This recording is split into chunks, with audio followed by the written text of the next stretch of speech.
মাংস কষা করতে পারো না তুমি? তুমি আমাকে বকলে আমি আর এই বাড়িতে থাকবো না। আরে আমি আজকে বাপের বাড়ি চলে যাব। আরে তুমি আরে এই বাড়িতে আমি এত কাজ করি তাও কথা শুনতে হয়, তাহলে এই বাড়িতে আমার থেকে কি হবে?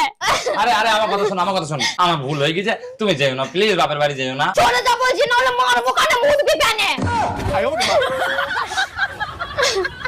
আরে আরে মমতা, মমতা দাঁড়াও। মমতা তুমি আমার কথা শোনো। আরে মমতা তুমি যাবা তো? তুমি যাবো তো নাও আমার। এবার তুমি যদি তোমার বাপের বাড়ি যেতে চাও তাহলে আমার শরীরের উপর দিয়ে তোমাকে যেতে হবে, আমার লাশের উপর দিয়ে তোমাকে যেতে হবে মমতা।